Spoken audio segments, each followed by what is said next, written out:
Bom, gente, bom dia. Hoje a gente vai então começar a falar do fígado, né, da ultrassonografia hepática, qual a sua aplicação, qual os principais achados, né, que a gente vai ter na ultrassom, e o que que a gente, quais são as limitações também, né, do ultrassom hepático. O que que a gente consegue avaliar, o que que a gente consegue diagnosticar e aquilo que a gente consegue sugerir, né? Que nem sempre o ultrassom é diagnóstico, na maioria das vezes, na verdade, ele vai ser sugestivo, né? Porque o diagnóstico mesmo, ele é conseguido só por meio do histopatológico, mas a gente vai mostrar aqui as alterações típicas de cada doença, né, e como que a gente pode sugerir cada doença baseada nessas alterações. Então, o que eu programei para vocês vai ser uma revisão, né, da anatomia ultrassonográfica do fígado, né, quais os lóbulos que a gente vai avaliar, em qual lado que tá, o que que a gente vai fazer. E com isso, falar da técnica de varredura do fígado, né? Qual vão ser as técnicas que a gente vai utilizar para avaliar cada parte do fígado. E a partir desse conhecimento da ultrassonografia, do aspecto normal do fígado, a gente vai começar a falar, então, daquelas alterações que acometem o fígado de modo difuso, né, que comprometendo todo o parênquima hepático, das alterações que fazem um comprometimento mais focal, né, as lesões focais, nodulares, císticas, das alterações do sistema hepatobiliar, né, vesícula biliar e vias biliares, e um pouco a gente vai pincelar das alterações vasculares, que o ultrassom Doppler já é uma técnica mais avançada, mas eu vou falar para vocês um pouco do que a gente consegue ver para sugerir, por exemplo, que um paciente tenha shunt. A gente não vai entrar muito aprofundado na técnica do Doppler em si, mas eu vou mostrar para vocês o que a gente consegue ver, né, para quem está iniciando, que para sugerir ou não que aquele paciente tem um shunt ou uma displasia microvascular, né, que a gente vai ver essas alterações sugestivas dessas alterações vasculares. Bem, como todo exame ultrassonográfico, a gente tem que fazer um preparo do paciente. E esse preparo envolve, então, uma tricotomia, né, da região abdominal. E quando a gente pensa em fígado, a gente tem que lembrar, né, que a gente tem que fazer uma tricotomia ampla até o segundo espaço intercostal, pensando de trás para frente, claro, né? Então, até ali o 11º, décimo segundo espaço intercostal. Por que que a gente tem que ir, né, alcançar até esse espaço intercostal? Porque alguns animais vão ter o tórax profundo e a gente não vai conseguir avaliar todo o parênquima hepático só pela pelo acesso subxifoide, que é o mais comum, né, pelo abdômen em si. A gente vai ter que colocar o transdutor entre as costelas para conseguir avaliar o fígado. Quais animais são esses de tórax profundo? Por exemplo, o galgo, que é aquele cão de corrida, a gente não consegue avaliar todo o fígado do paciente só pelo acesso subxifoide, a gente tem que fazer um acesso intercostal também. Então, por isso que é importante a gente fazer essa tricotomia ampla até o segundo espaço intercostal. E também a gente tem que pensar que alguns pacientes vão ter fígado reduzido de tamanho, né? Dependendo da doença que está acometendo o fígado daquele paciente. E isso também vai fazer com que a gente não consiga acessar o fígado pelo espaço subxifoide, né? Pelo abdômen. E isso é até um achado que nos sugere que o fígado está pequeno, né? Então a gente sempre tem que olhar todas as alterações que vão sugerir que um fígado está pequeno ou grande. Isso eu vou falar mais à frente para vocês, o que que a gente vai ver de alteração que sugerem alteração de tamanho. A gente também tem que pensar na escolha da probe que a gente vai utilizar, e isso considerando o tamanho do paciente. Pacientes pequenos, né, de pequeno porte, tipo um Shih Tzu, um Spitz, a gente pode escolher probes acima de 5 MHz, né? Lembrando que quanto maior a frequência do transdutor, menor vai ser o seu poder de penetração, mas a qualidade da imagem vai ser melhor. E um paciente de maior porte, a gente vai escolher, então, frequências menores que 5 MHz. Por exemplo, um Rottweiler, a gente tem que utilizar a probe aí de 2 MHz para conseguir avaliar todo o parênquima hepático. Então, sempre considerar o tamanho do paciente. E considerar também a probe, né? Probes convexas e microconvexas, elas são melhores para avaliar o fígado. Por quê? A gente consegue um acesso melhor pelo abdômen, né, no espaço subxifoide ali, abaixo do arco costal, a gente consegue colocar a probe abaixo do arco costal. Na probe linear, apesar da imagem ser mais nítida, né, porque as frequências são muito altas, a gente não tem tanto, como a probe é maior, a cabeça da probe é maior, a gente não consegue acoplar adequadamente, né, a probe abaixo da costela do paciente, e isso compromete um pouco a avaliação. Então, sempre dá preferência para probes convexas e microconvexas. Se a gente não tiver a probe, aí pode utilizar a linear, né? Mas vai ter um pouco de dificuldade em pacientes muito pequenos para colocar a probe ali abaixo das costelas. Apesar que cada um vai ter um,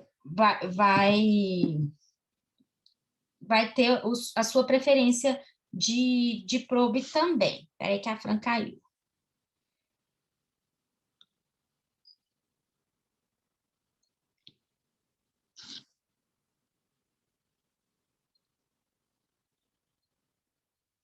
Cada pessoa vai ter uma preferência de utilização de probe, né? Eu, por exemplo, eu utilizo mais probes lineares, mas isso é porque eu me adaptei melhor à probe linear.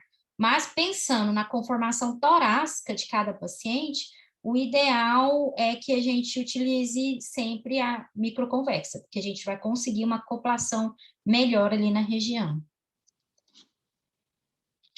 E ajustes técnicos, né? Sempre lembrar que a gente tem que observar o ganho que a gente está utilizando, né, naquele momento, porque se eu aumento muito o ganho do equipamento, né, que é aquela intensidade do eco que retorna ao transdutor, às vezes eu vou estar provocando uma alteração que não existe. Por exemplo, um fígado que estava aparentemente normal, se eu utilizar um ganho muito alto, ele vai ficar mais branco, mais hiperecóico.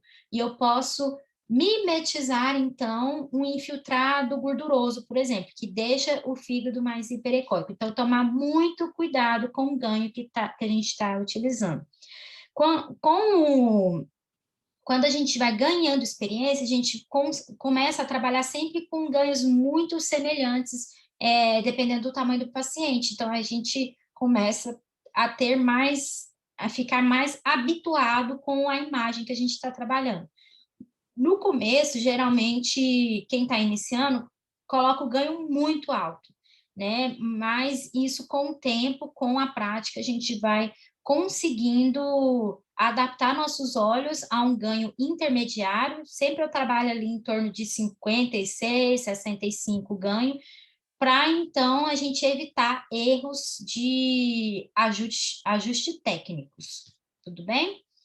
E também lembrar que a gente sempre tem que adequar o ajuste da zona focal.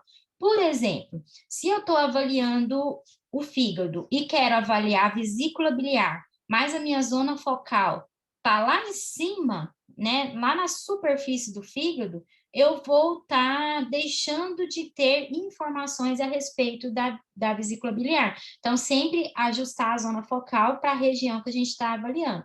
Estou avaliando vesícula biliar, então eu vou ajustar a zona focal em cima da vesícula biliar, para otimizar a imagem da estrutura que a gente está avaliando.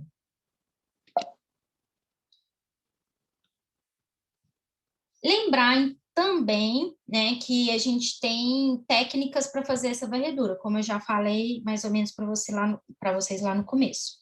A gente vai fazer uma varredura que é subcostal ou subxifoide, né, aqui pelo abdômen, transabdominal, né, a gente vai fazer esse acesso subcostal aqui nessa região do fígado do paciente, e a gente pode fazer também acessos intercostais, né, nas laterais direita e esquerda do paciente, colocando a probe no espaço intercostal. Sempre lembrar que quando eu estou fazendo cortes longitudinais, a marca de indicação do transdutor vai estar voltada para a cabeça do paciente, e cortes transversais, a gente vai colocar a marca de indicação do transdutor para a direita do paciente, tá? Isso vale para qualquer órgão que a gente estiver avaliando. Lembrar da anatomia do fígado. Lembrar que cranialmente o fígado vai ser limitado pelo diafragma, caudalmente aqui na região do medial, ele vai ser limitado pelo corpo e fundo do estômago, aqui nessa região. Por isso que sempre que a gente tiver a possibilidade, a gente tem que pedir para o tutor, né, fazer jejum do paciente. Por quê? Conteúdo alimentar ali na região do corpo e do fundo do estômago vai atrapalhar muito a visualização aqui do fígado, tá? Por isso que o jejum é muito importante, principalmente pensando que a gente vai fazer uma avaliação mais aprofundada de fígado, tá? Aqui, caudalmente e à esquerda, o fígado vai ser limitado pelo piloro à direita, desculpe, e pelo baço à esquerda. E pela direita, a gente também vai ter aqui no processo papilar do fígado, na fossa renal, a gente vai ter, então, o rim direito, tá bom? E a lobulação do fígado, né? A gente tem dois lóbulos do lado esquerdo, o lobo lateral esquerdo e o lobo medial esquerdo. A gente pode ver também que a vasculatura vai seguir essa lobulação, né? E à direita a gente vai ter o lobo medial direito, o lobo quadrado, que é esse daqui, que é um lóbulo acessório, né? O lóbulo quadrado, e o lobo lateral direito e o lobo caudado, que é o lóbulo aonde vai ter a fossa renal direita, que o rim direito vai estar ali no processo papilar, né? Aqui no lóbulo caudado, na fossa renal. Lembrar que essa lobulação a gente não consegue distinguir em pacientes normais. Em pacientes que têm ascite, como o líquido ele vai causar uma separação física, né, entre os lóbulos, a gente consegue ver essa lobulação. Mas em normais, que não tem líquido livre na cavidade abdominal, a gente não consegue distinguir esses lóbulos, tá? Como que a gente vai sugerir, então, por exemplo, que a lesão está do lado no lóbulo lateral esquerdo? Por exemplo, lesões que estão mais na superfície lateral esquerda, eu sugiro que está no lóbulo lateral esquerdo. Mas, lembrando que a gente não está vendo o lóbulo, né? A gente está sugerindo pela posição. Isso é muito importante a gente deixar claro, até mesmo para o clínico, que é sugestivo.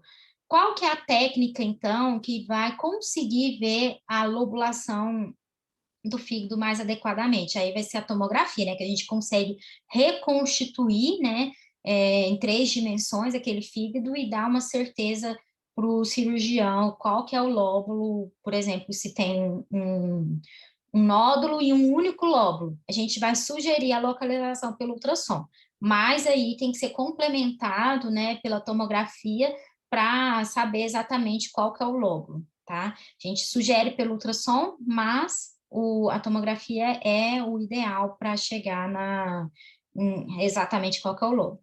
Lembrando também que o fígado tem a circulação dupla, né? O sangue vai chegar no fígado pela artéria hepática, que é muito pequena, a gente não vai visualizar ela no ultrassom normal, e pela veia porta, né? Então, tem duas vias de chegada de sangue no fígado, né? Artéria hepática e veia porta. E a veia porta, ela é mais calibrosa, e ela vai passar mais superficialmente que a veia cava caudal que drena o fígado, tá?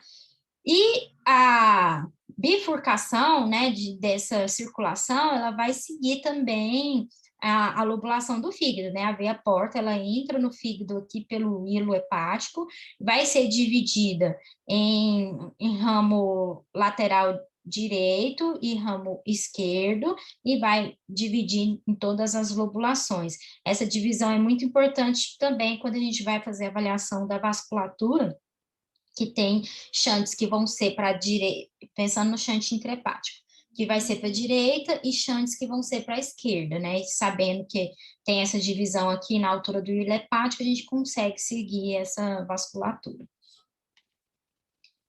E vou falar mais agora para vocês o que a gente vai ver. Só mostrando aqui, então, a gente vai fazer acessos subxifoides, como mostrado aqui. Olha só, o transdutor linear, a gente não consegue uma acoplação ideal, né, com o transdutor. Esse aqui é um setorial, mas pensando aqui que fosse o microconvexo, a gente consegue uma acoplação melhor aqui para fazer a avaliação do fígado, tá? Lembrando que a gente vai fazer acessos, então, subxifoides e intercostal. E o que vai limitar a avaliação do fígado, né, nos pacientes caninos, principalmente? Porque gato já é um paciente que é mais homogêneo, né? Mas pensando no cão, a principal limitação vai ser cães de tórax profundos, e nossos amiguinhos aqui, os whippets, são os piores pacientes do mundo para fazer avaliação hepática, e adrenal é muito difícil também de achar nesses pacientes, porque eles têm um abdômen muito reduzido, né? Uma barriga muito negativa, né? Se a gente puder falar assim. Então, limita muito a avaliação nesses pacientes. Nesses pacientes, então, é muito importante que a gente faça a tricotomia aqui de toda a região, né, dos espaços intercostais, para a gente conseguir acesso a esse fígado, porque pelo acesso subxifoide vai ser muito complicado. Conteúdo alimentar no estômago também limita a avaliação, lembrando que o estômago ele vai limitar caudalmente aqui o fígado, então se ele estiver cheio, repleto, a gente não vai conseguir fazer uma avaliação adequada do fígado. Consegue fazendo algumas manobras, né, que a gente consegue ultrapassar o estômago, mas não é o ideal, né, sempre que possível fazer jejum nesses pacientes. Pacientes que apresentam conteúdo fecal no cólon também, a gente vai ter uma avaliação limitada, porque aquele conteúdo fecal, ele vai produzir sombra acústica, né, naquela região, e isso vai limitar um pouco a nossa avaliação ali naquela região. Parece que acho que tem alguém perguntando alguma coisa. Não é pergunta não, Ana, foi só um comentário. Tá. Então tá bom. Que ódio. Não, mas é que é tórax profundo, é complicado. Aí tem que fazer um acesso intercostal nesses pacientes mesmo. E em pacientes obesos, por exemplo, um gato obeso ou um schnauzer obeso, por exemplo, eles vão ter o ligamento falciforme muito proeminente, e isso também vai limitar um pouco a nossa avaliação. Lembrar que existe ali, então, um ligamento falciforme, não confundir ele com parênquima hepática. Eu vou mostrar para vocês na imagem como que ele vai aparecer, tá? Então, essas são as limitações. Fezes no colo, infelizmente, a gente não, assim, a gente não tem como prever, né? Às vezes, enquanto eu estou fazendo a avaliação, eu peço para dar uma voltinha para ver se o paciente defeca para melhorar um pouco a avaliação, mas é mais complicado a gente preparar ele nesse sentido do que pedir o jejum alimentar. Então, o jejum alimentar já nos auxilia bastante para ter uma avaliação adequada do parênquima hepático. Então, aqui são os cortes que a gente vai utilizar nesse diagrama. Todas as imagens que eu vou mostrar para vocês hoje, quase todas, foram retiradas do livro da professora Dominique Pennick, tá? Por que que eu utilizei muita imagem de livro? Porque a imagem do livro geralmente vem com um diagnóstico patológico. E na minha rotina, infelizmente, a gente não tem muitos diagnósticos fechados, né? A gente sugere, mas fechado com estudo patológico é quase que impossível. Vamos ver aqui, então, quais vão ser as técnicas que a gente vai utilizar para avaliar, então, o parênquima hepático. Primeiro, a gente pode começar com o corte longitudinal, né? O corte longitudinal, lembrando que a marca de indicação vai estar voltada para a cabeça do paciente. A gente sempre começa aqui na região subtifoide, né, central.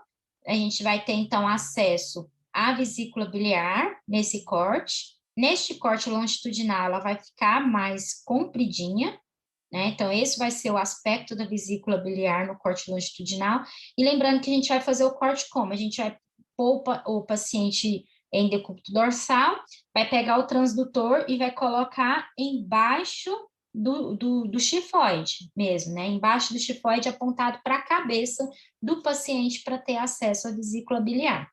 A partir do momento que a gente faz esse corte longitudinal e vê a vesícula biliar, a gente vai fazer movimentos de leque com o transdutor para a esquerda e para a direita. Lembrando que a gente não vai ver a lobulação do fígado, mas vê os lóbulos à esquerda e os lóbulos à direita, tá? Então, a gente põe no corte longitudinal e faz uma avaliação em leque, para a esquerda e para a direita.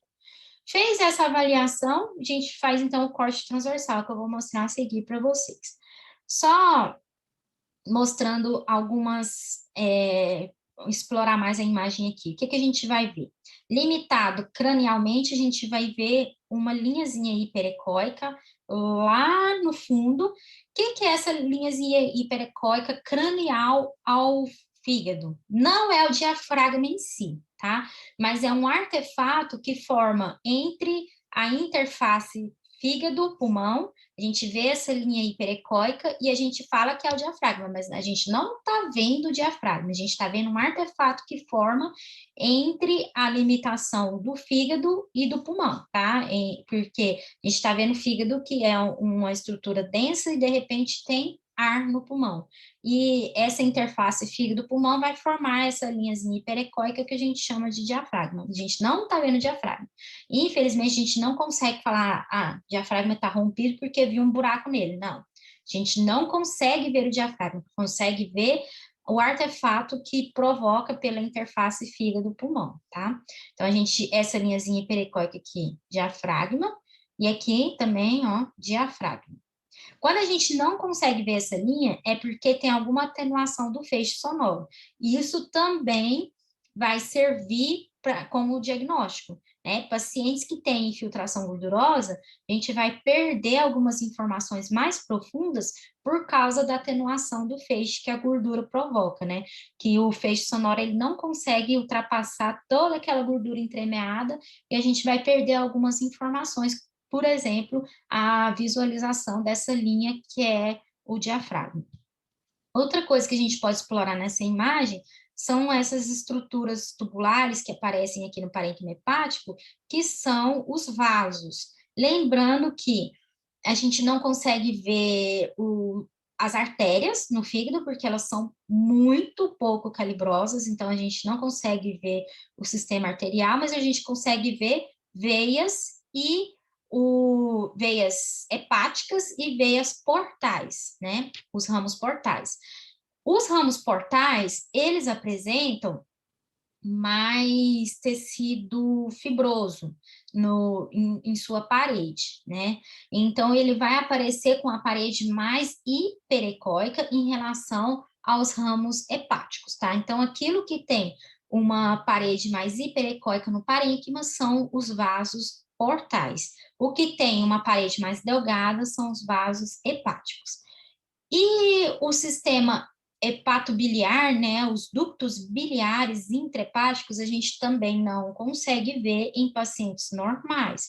A gente só vai ver ducto hepático, né, intrahepático, em pacientes que têm alguma obstrução ali no sistema coletor, né, ou na vesícula biliar, ou no colédoco, aí a gente consegue ver, esses ductos vão ficar dilatados e a gente vai conseguir ver, mas isso tudo eu vou mostrar para vocês como que vai aparecer. Então, as bolinhas que a gente vê em pacientes normais são vasos vasos de veias hepáticas e de ramos portais, não são ductos biliares, tá? Ductos biliares a gente não consegue ver em pacientes normais.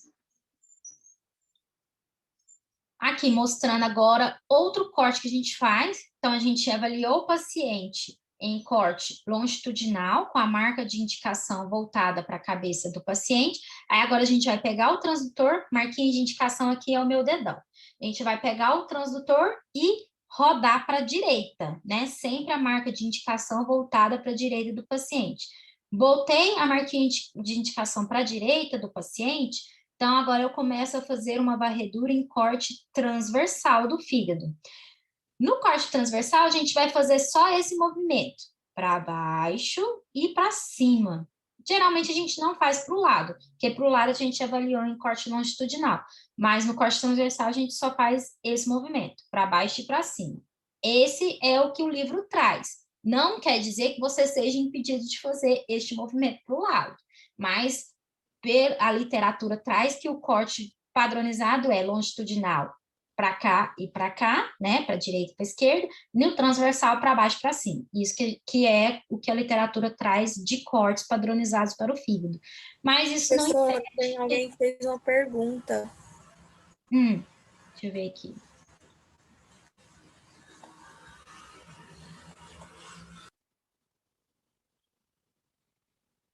Ah, tá. Quando a gente tem ruptura de diafragma, infelizmente a gente não vai ver uma descontinuidade do diafragma.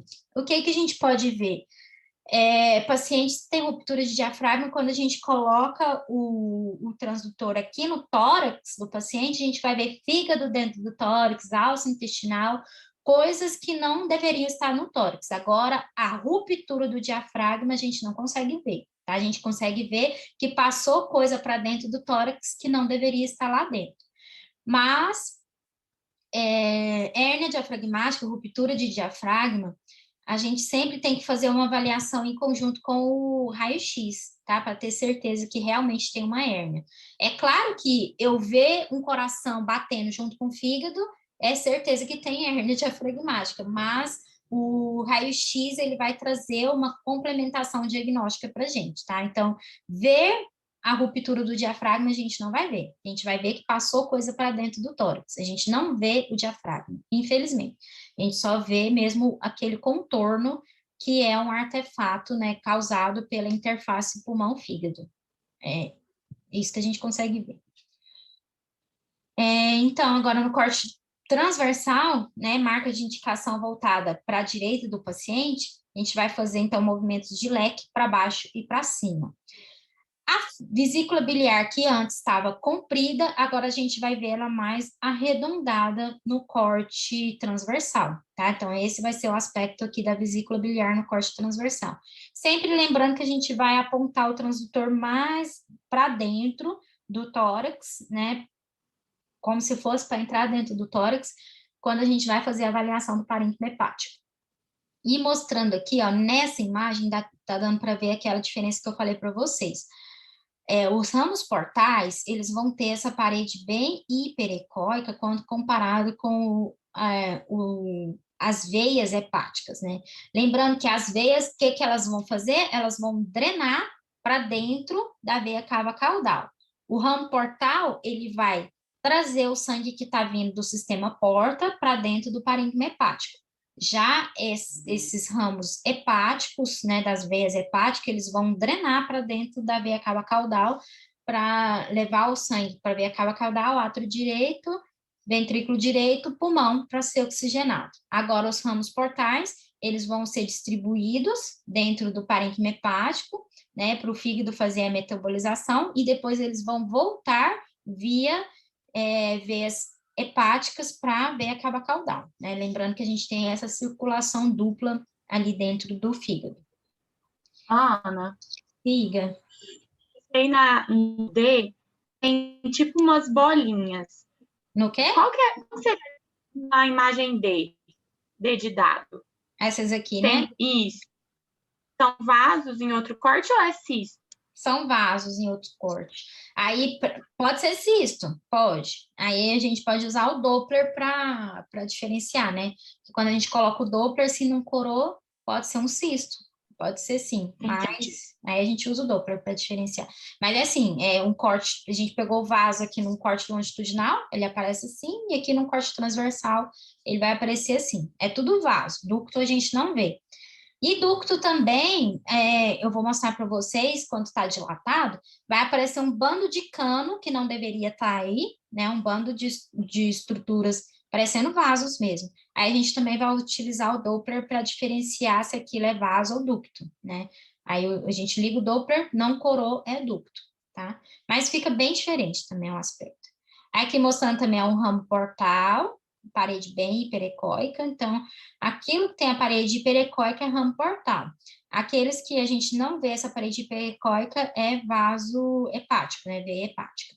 E artéria a gente não vê também, porque é muito pequenininha. Aqui no corte transversal também, a gente, quando faz esse movimento para baixo, a gente vai cair aqui no estômago, né, que ele limita caudalmente o fígado, e o duodeno também pode ser visto aqui nesse corte transversal. Em gato, principalmente, o duodeno passa por cima ali do fígado. A gente vai ver que o duodeno passa bem ali em cima, nos gatos. E o que a gente vai ver como característica de um fígado normal? A gente tem que ver um contorno, um bordo suave, né? O que isso quer dizer? Que a gente não pode... Ana, Diga. uma coisa, aquelas imagens anteriores eram com qual tube? Microconvexo. Microconvexo, tá. O microconvexo, sempre a gente vai ter essa meia-lua aqui, ó. No linear, Tá. fica reto. Aqui em cima. O que a gente vai ver, então, como característica de um fígado normal? A gente vai ter bordos suaves, isso quer dizer que a gente não pode ter irregularidades no contorno do parênquima hepático, que irregularidade a gente já sugere que tem algum certo grau de fibrose naquele parênquima que está fazendo com que ele fique mais irregular, tá? O parênquima, ele tem que ser mais ecogênico, mais branco do que o córtex renal, mas é muito sutil. Ele pode ser até da mesma cor do que o córtex renal. Então, quando a gente olha ali o rim direito e o parênquima hepático, né, na mesma altura, a gente tem que ver um parênquima hepático discretamente mais ecogênico, né, mais branco do que o rim, ou da mesma cor do rim, tá? Então, é essa comparação que a gente faz. Em relação ao baço, ele é menos ecogênico, ele é mais escuro do que o baço. O baço é mais hiperecóico do que o fígado, tá? Quando a gente faz a comparação na mesma altura, tá? A gente consegue pegar baço e fígado na mesma imagem, a gente pode fazer essa comparação. Por que eu falo na mesma imagem? Porque aí os dois vão estar, a gente vai estar utilizando a mesma profundidade, vai estar tudo no mesmo preset, como se diz, né? Na mesma técnica, né? A gente consegue comparar os dois parênquimas. E, esqueci de mostrar para vocês aqui nessa imagem, essa estrutura que aparece aqui bem superficial, mais hiperecóica, é o ligamento falciforme. Ligamento, ele tem muita gordura entremeada. Então, por isso que ele fica mais hiperecóico quando comparado com o parênquima hepático. E isso também é uma comparação que a gente pode fazer para falar que o parênquima hepático está normal. Ele sendo mais mais escuro em relação ao ligamento falciforme, é o normal. Se ele tiver mais claro, mais hiper em relação ao ligamento falciforme, tem gordura entremeada ali naquele fígado, ou fibrose, ou qualquer coisa que aumente a ecogenicidade daquele fígado, tá? A ecotextura do parênquima hepático tem que ser uniforme, né? Os grânulos, né? A distribuição desses grânulos, né? No parênquima tem que ser bem uniforme. A partir do momento que fica heterogêneo, grosseiro, também já não está normal aquele parênquima. Alguma coisa está infiltrando ali naquele parênquima. A vasculatura portal tem que ter paredes hiperecóicas. Isso é importante também, porque quando a gente tiver redução da ecogenicidade do parênquima, ele ficar mais escuro, o que vai acontecer com essa vasculatura portal? Ela já tem a parede hiperecóica. Se o fígado está mais escuro, ela vai ficar mais proeminente. Então, com redução da ecogenicidade do parênquima hepático, a gente vai ver um realce da vasculatura portal, né? Vai ficar mais ainda visível. Isso é importante para a gente chegar na conclusão que aquele fígado está mais escuro do que o normal. É muito difícil a gente avaliar alterações muito discretas da ecogenicidade do parênquima, né? Então, por isso que é importante que a gente saiba comparar esse parênquima com outras estruturas para chegar, né, nessa conclusão de que está aumentada ou diminuída a ecogenicidade desse parênquima. A gente também vai avaliar a vesícula biliar em relação ao conteúdo, né? Lembrando que tudo aquilo que é líquido no ultrassom vai ficar o quê? Anecoico, livre de eco, porque o líquido, ele não transmite ecos de volta ao transdutor. Então, tem que ser anecoico sempre. E e lembrar também que aquele líquido anecoico, ele vai provocar um realce, né, dos ecos que estão ali abaixo da vesícula biliar. Então, sempre a gente vai ter um realce, vai ter um aumento de ecogenicidade dos ecos abaixo da vesícula biliar, que é aquele reforço acústico, né, que a gente vai ter na imagem. Vou mostrar para vocês também como que isso vai aparecer. E o normal é que a gente tenha um conteúdo anecoico. Pensando em cães, pode ser que a gente tenha pequenos focos hiperecóicos ali dentro daquela vesícula. E esses focos hiperecóicos têm que ser discretos. A partir do momento que a gente tem um acúmulo maior de conteúdo, já não é normal, né? A gente já vai chamar de lama biliar. E em gato, nunca é normal ter lama biliar, tá? Em gato sempre indica que tem doença em vesícula biliar. No cão, pode ser que seja só por um jejum prolongado, o hábito alimentar do animal pode provocar sedimento na vesícula biliar, mas no gato não é normal ver, tá? Isso a gente vai comentar mais à frente também.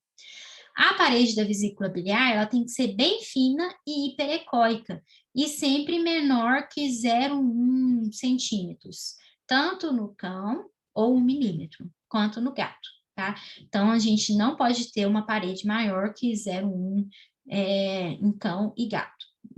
A partir do momento que ela fique mais espessa, já indica alteração na vesícula biliar. E a gente pode avaliar também o volume da vesícula biliar. Deixa eu colocar aqui uma canetinha que eu esqueci. Por exemplo, a gente tem aqui a vesícula biliar em corte longitudinal, ela vai ficar mais comprida, certo? E em corte transversal, ela vai ficar redondinha.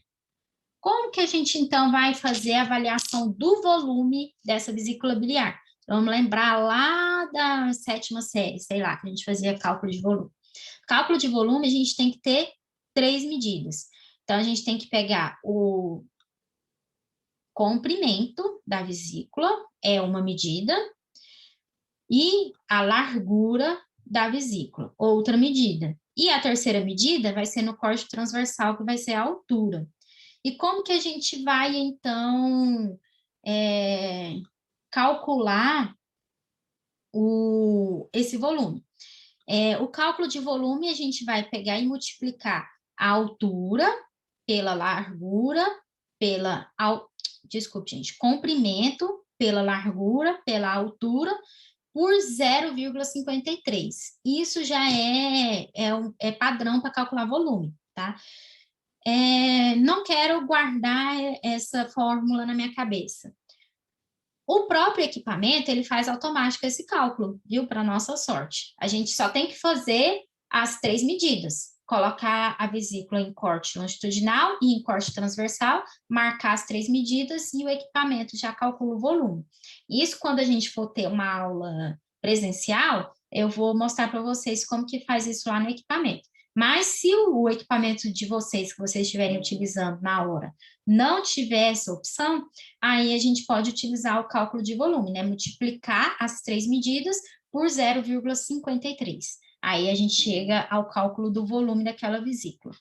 E o que é normal, o que é esperado como normal para os animais?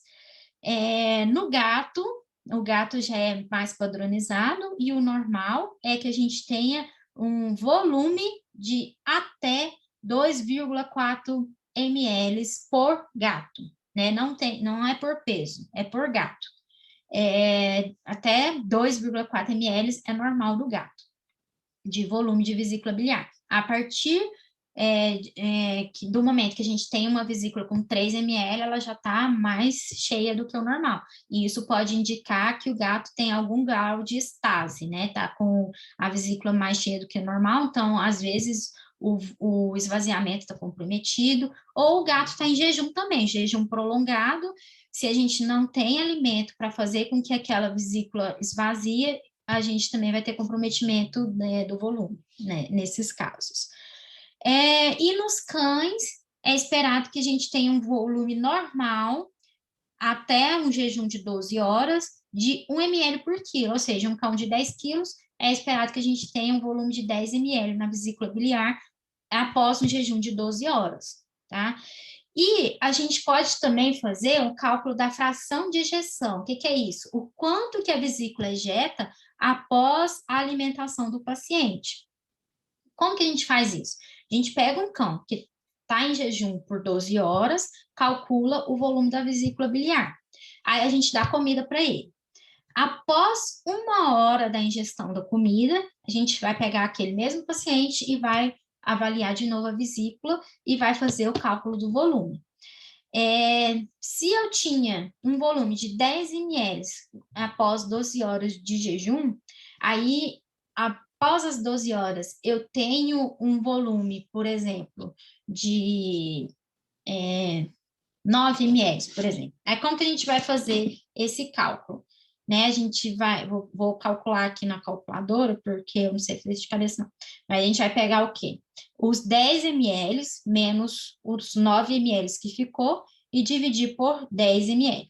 Vai dar uma fração de ejeção de 10%, né? Deu 0,1, então é 10%. Isso indica que a fração de ejeção daquele paciente não está boa. Ele está ejetando pouco volume para dentro do duodeno para fazer a digestão, então está comprometido. O que a gente tem que ter é pelo menos uma redução de 25% do volume da vesícula biliar para considerar que a gente tem uma fração de ejeção normal, né? Está ejetando conteúdo normal. A partir do momento que a gente tem uma fração de ejeção de 10%, que foi essa que eu calculei aqui, a gente já pode dizer que o paciente tem comprometimento do esvaziamento da vesícula biliar, tá? Então, isso é um teste que a gente pode fazer para ver se há redução do esvaziamento da vesícula biliar neste paciente. Acho que eu tenho que apagar isso aqui para passar para o próximo. Isso. Vamos lá.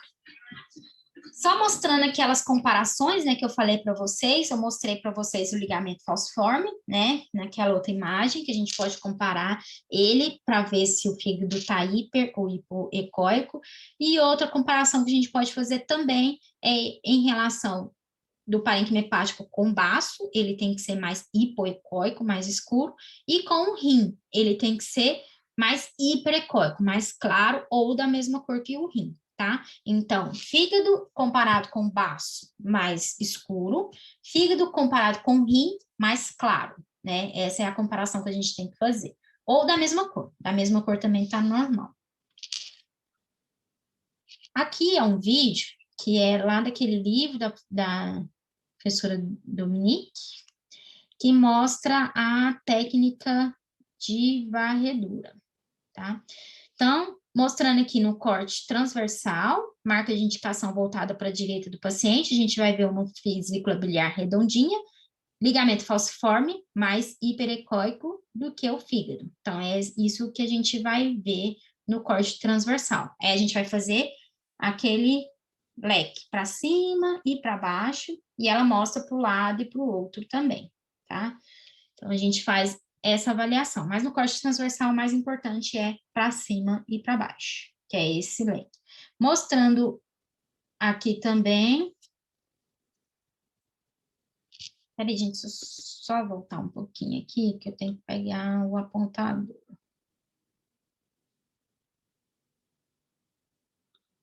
Porque senão ele não deixa eu parar o vídeo. Isso.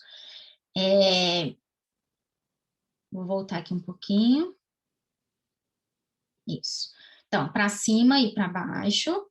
E lembrando que a gente vai ter aqui, quando a gente fizer para baixo, essa linha hiperecóica é a interface, até que ele coloca aqui, ele não coloca que é o diafragma, mas ele coloca que é a interface pulmão-diafragma, tá? Então, a gente vê essa linha hiperecóica, que a gente chama de diafragma, mas é só a interface, certo? Aí, continuando, vai para mostrando aqui, quando a gente vai mais para baixo ainda, a gente começa a ver o quê? Estômago, aqui no esqueminha, estômago. Então, aqui o fundo do estômago, né? Se tiver vazio, ótimo, que não vai atrapalhar a gente ver o fígado.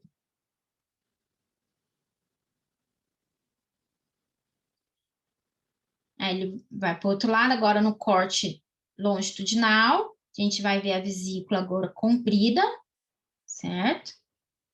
A gente vai fazer aquela de um lado para o outro.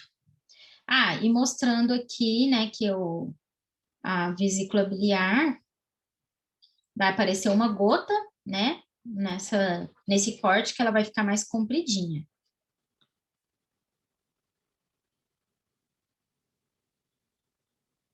E a interface aqui, diafragma-pulmão, essa linha hiperecóica, e aqui o piloro, mostrando aqui o piloro, aparece que ele estava com transtorno bem aqui, né, então apareceu o piloro.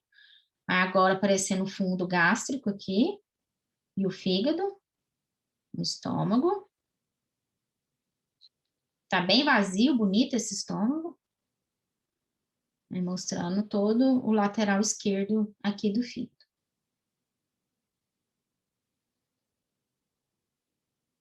E aqui, ó, a gente consegue ver esse bordinho que é o final do lobo lateral esquerdo, tá? E aqui ele mostra as costelas, que ele tá fazendo um acesso daqui para lá. Então, ele tá vendo as costelas lá do outro lado, né? Então, essas duas bolotinhas que aparecem aqui são as costelas. E uma coisa que a gente pode ver aqui também, ó, o bordo do fígado é um pouquinho mais afilado quando ele tá normal, tá?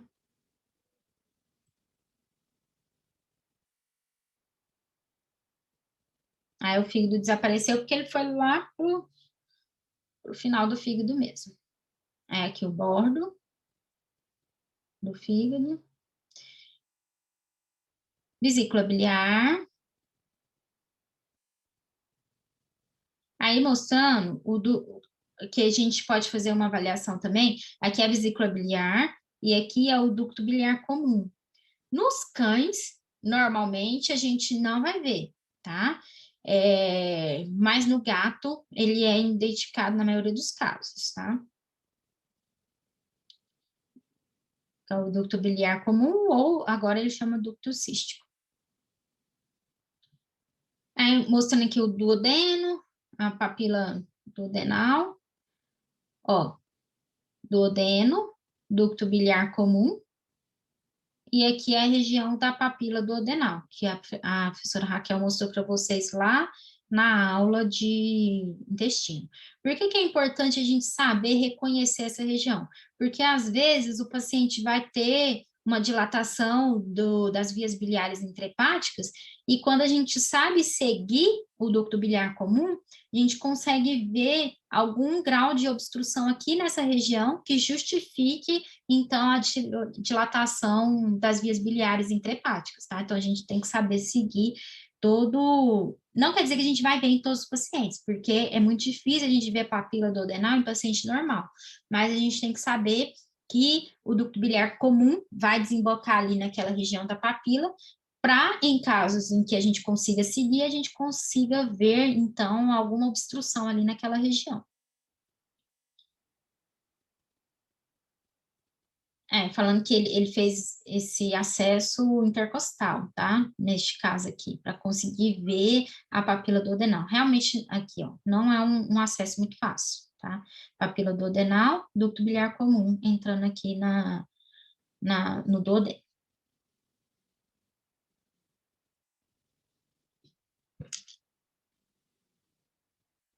É do livro lá da professora Dominique Pennick e do Marc Lianjou.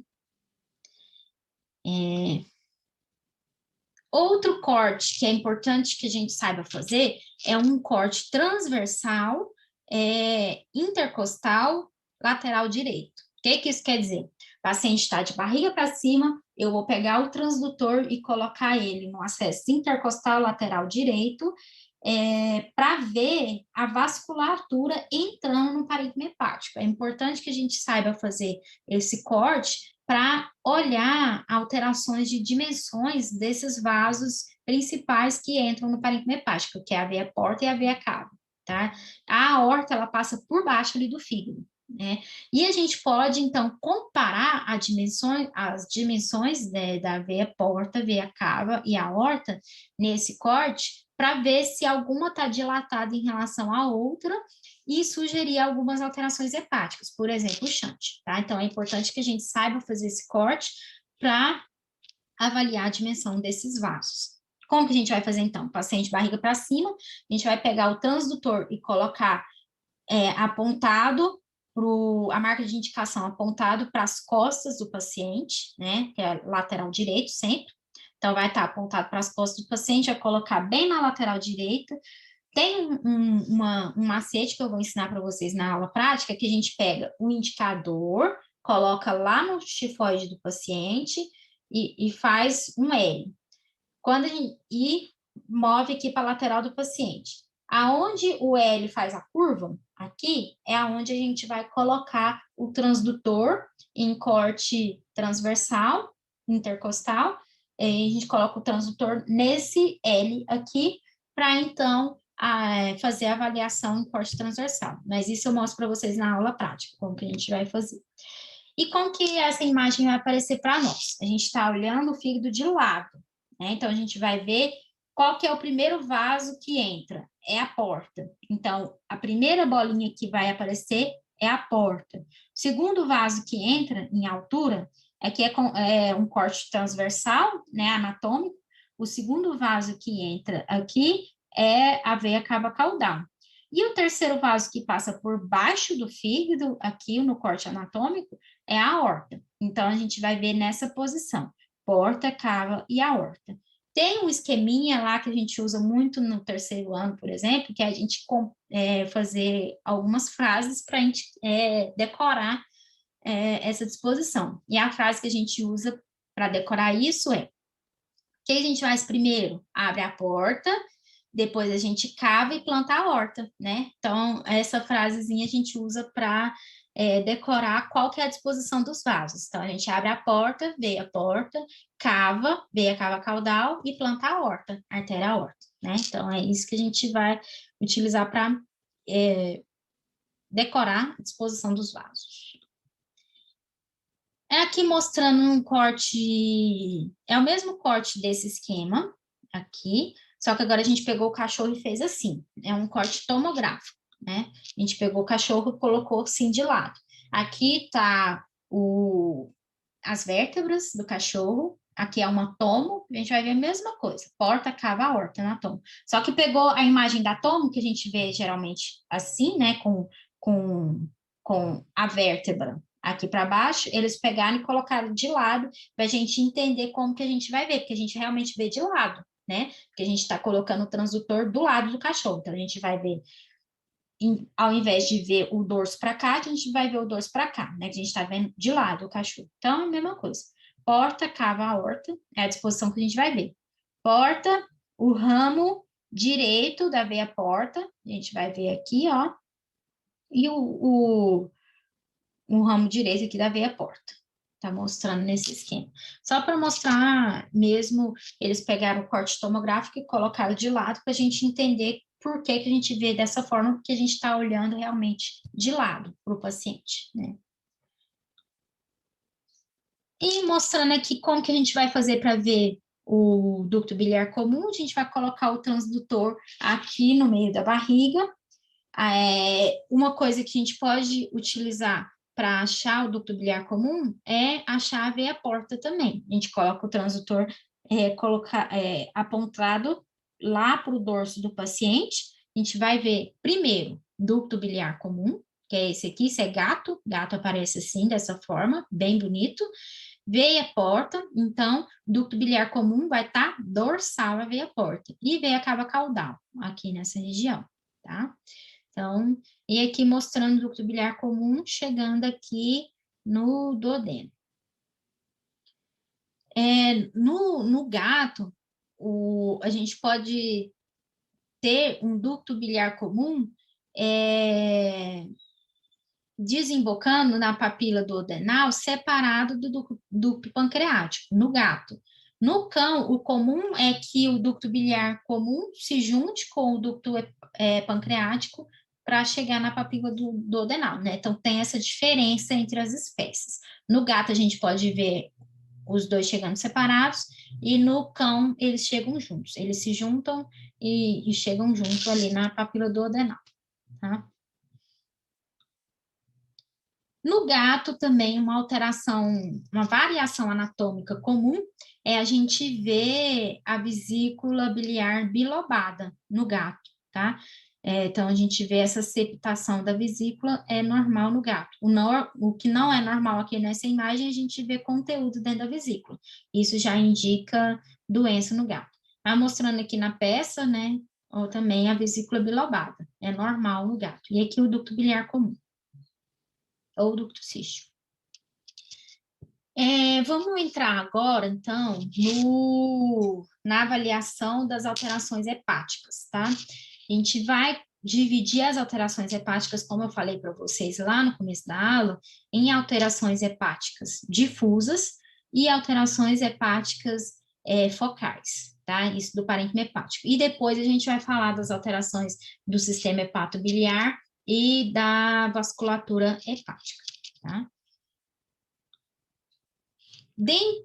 Sempre que a gente estiver avaliando o parênquima hepático, isso vale para qualquer órgão também, né? São alterações que a gente vai avaliar em todos os órgãos, com exceção aqui da atenuação do feixe sonoro, que é uma alteração que é mais avaliada no parênquima hepático, tá? Sempre que a gente estiver avaliando o fígado, então, o que a gente vai avaliar? O tamanho do fígado, se ele está aumentado ou reduzido de tamanho, o contorno do fígado, se ele está normal ou se ele está irregular, né? Irregularidade do contorno já indica fibrose. Geralmente, o paciente que está entrando em falência renal, começando a fazer uma cirrose, por exemplo, ele vai ter alteração de contorno do parênquima, ele vai ficar mais irregular, tá? O contorno daquele parênquima. A gente vai avaliar também a ecogenicidade do parênquima, comparando com outras estruturas, como eu já falei para vocês, né? Comparando com o ligamento falciforme, comparando com o córtex do rim, comparando com o baço. Então, a gente vai fazer essas comparações para dizer se a ecogenicidade do parênquima está normal, se está aumentada ou está diminuindo. E a gente vai também avaliar a atenuação do feixe sonoro. Quando a gente está utilizando, por exemplo, um transdutor de 8 MHz, que é geralmente o que tem no transdutor microconvexo, a gente tem que conseguir ver até uns 8 centímetros de profundidade, por exemplo. A partir do momento que a gente tem um parênquima hepático infiltrado por gordura, aquela gordura ela vai atenuar mais a passagem do som, ou seja, o som não vai conseguir passar mais adequadamente quanto ele passava no parênquima hepático normal. Então, a gente vai ter um fígado que vai ficar em profundidade mais escuro do que o superficial que a gente está avaliando. Então, a gente não vai ter uma distribuição uniforme do feixe sonoro, ele vai estar atenuado devido à presença de gordura naquele parênquima.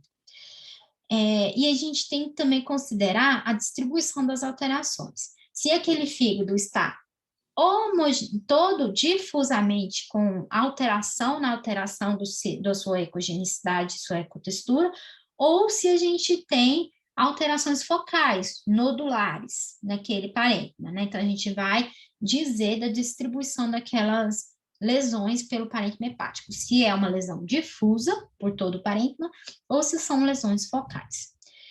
Lembrar que o diagnóstico das alterações hepáticas, ele vai depender o que também? Da apresentação clínica do paciente, né, que é se o paciente está apresentando alterações relativas ao sistema hepatobiliar ou não. Também vai depender dos testes sanguíneos. Muitas vezes, a gente vai ter alterações de exames bioquímicos sem alterar o parênquima hepático, né? Às vezes a gente tem um paciente com uma LT lá em cima, quando a gente faz ultrassom tá normal. Não quer dizer que aquele fígado esteja normal.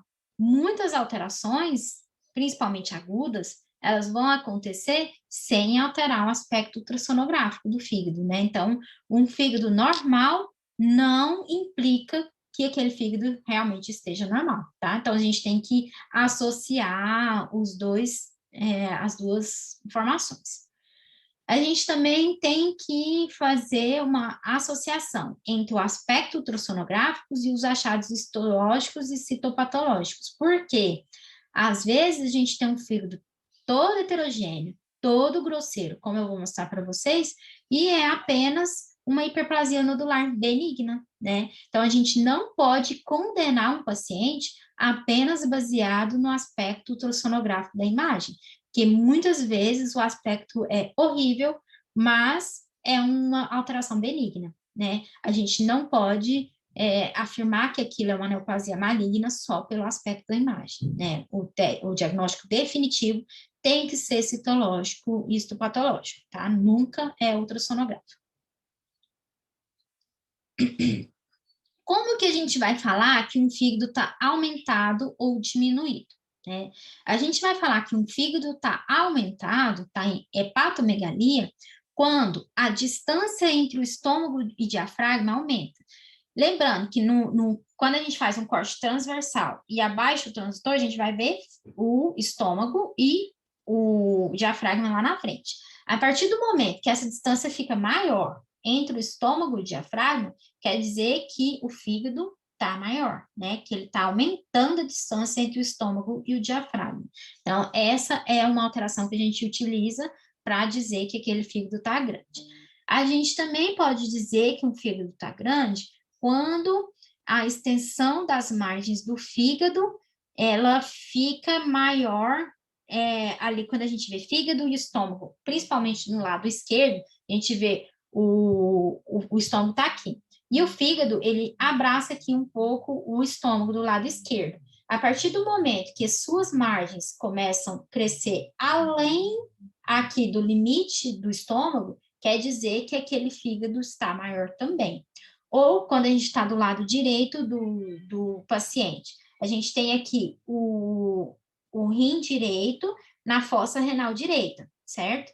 A partir do momento que aquele fígado começa a crescer além do rim direito, a gente também fala que aquele fígado está aumentado.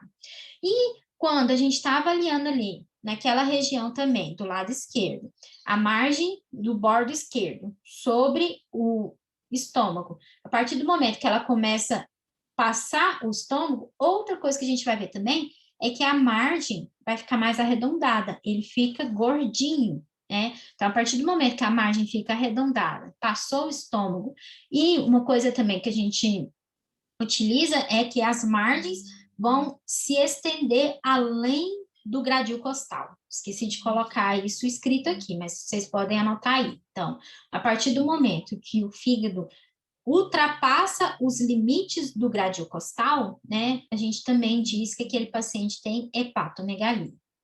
Agora, para a gente falar que um fígado está diminuído, se for uma diminuição muito discreta, é até complicado a gente falar isso pelo ultrassom, tá?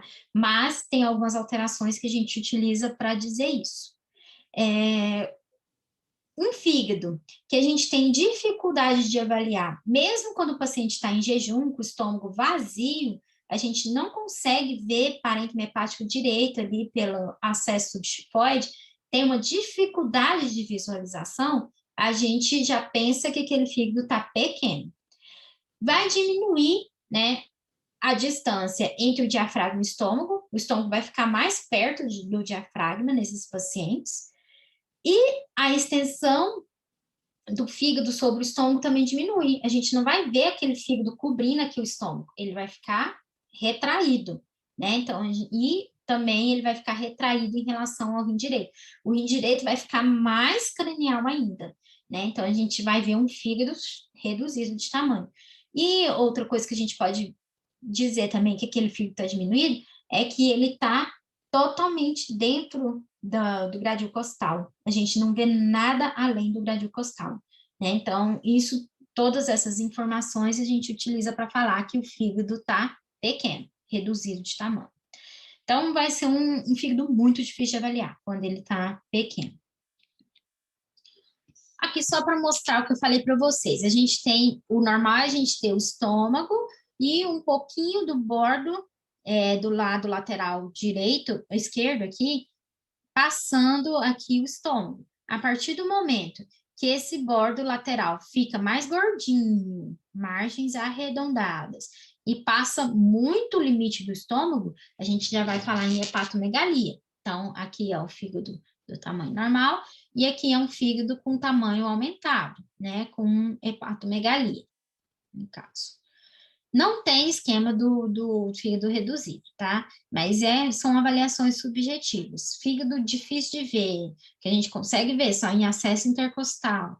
E outra coisa que a gente vai ver também, quando tem cirrose, por exemplo, a gente vai ver um fígado totalmente retraído, vai ficar irregular os bordos, vai ter nodulações, então vão ter outras alterações que vão sugerir que aquele fígado está reduzido, tá? Então, lembrando lá que as alterações hepáticas, então, a gente vai dividir elas em focais e difusas, né? De acordo com a distribuição das lesões. Vamos começar pelas alterações que acometem o fígado de forma difusa.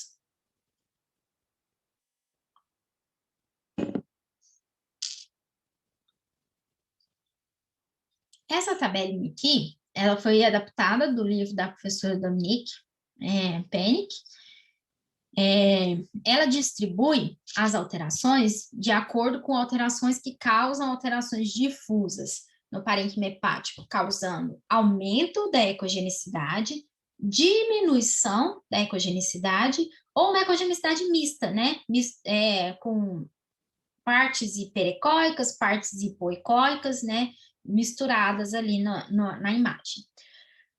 Aí ela divide, então, quais são as alterações que vão causar aumento da ecogenicidade? Geralmente são alterações infiltrativas ou de fibrose, né? Sendo elas hepatopatia esteroidal, que entra, né, também aqui entra dentro das alterações das hepatopatias vaculares. As hepatopatias vaculares vão enquadrar as hepatopatias esteroidal, né, que vão ser aqueles pacientes que têm Cushing ou que estão sob uso de corticoide, né, que vai alterar, então, vai causar infiltração de glicocorticoide ali no parênquima hepático. Hepatopatia de lipidose, né, que é a infiltração gordurosa no parênquima hepático, e todas essas são classificadas como hepatopatias vaculares, que eles vão causar vacúolos nos hepatócitos de depósito de gordura ou de glicogênio, tá? Então, é isso que vai acontecer naquele parênquima. Hepatite crônica também ela vai aumentar a ecogenicidade de forma difusa, o fígado vai ficar mais branco. Por que que na hepatite crônica o fígado fica mais branco? Geralmente porque tem fibrose, tá? Na cirrose também vai aumentar a ecogenicidade do fígado, também por causa da fibrose. O linfoma pode aumentar a ecogenicidade do fígado de forma difusa e o mastocitoma também. Mas olha que legal, o linfoma também diminui e o linfoma também causa alteração mista. Então, por isso que eu falo, não tem como a gente... Às vezes o fígado está só branco e é linfoma, né? Então, a gente não tem como diagnosticar somente pelo aspecto ultrassonográfico da doença, tá? Congestão passiva, né, ou geralmente por insuficiência cardíaca congestiva direita, né, aquele coração não está conseguindo receber todo o sangue que vem ali da cavidade abdominal, então vai congestionar o quê? Veia cava caudal. Quem que drena as veias hepáticas? A veia cava caudal. Então começa a fazer uma congestão venosa das veias hepáticas, né? E aquela ecogenicidade do fígado vai ficar diminuída. Por quê? Aumenta a quantidade de líquido, né? Então, vai ficar com a ecogenicidade diminuída naquele parênquima, vai ficar escuro. Outra coisa que diminui a ecogenicidade são as hepatite aguda e a colangiohepatite, também por alteração até mesmo da vascularização local, tá? Então, vai reduzir a ecogenicidade. E como são quadros agudos, não vai ter fibrose, então não aumenta a ecogenicidade, faz reduzir. Linfoma também pode causar redução. Pacientes com leucemia, não é leucemia no fígado, tá, gente? Mas com alteração de leucemia, também pode ter redução da ecogenicidade hepática. Neoplasias histiocísticas, isso sim é no fígado, pode também reduzir a ecogenicidade do fígado. E deposição de amiloide, amiloidose, pode diminuir a ecogenicidade. Mas a amiloidose, lembrando, a amiloidose não é diagnóstico exclusivo do House, tá? A gente tem cachorros, principalmente o Shar-Pei, o Chow-Chow, eles podem ter amiloidose, né? Que é deposição de amiloide, principalmente no fígado e no rim, tá? No Shar-Pei é muito comum a gente ver amiloidose renal. Aí a gente vai ter uma ecogenicidade diminuída ou mista, né, com um parênquima com duas ecogenicidades. A hepatopatia esteroidal também pode ter uma ecogenicidade mista, por quê? Ela pode vir acompanhada da hiperplasia nodular. Então, a gente vai ver um fígado hiperecóico com lesões hipoecóicas, que são nodulações no parênquima, que são nodulações benignas. Vai ficar um fígado horroroso, mas é um fígado que tem uma alteração benigna do seu parênquima, tá?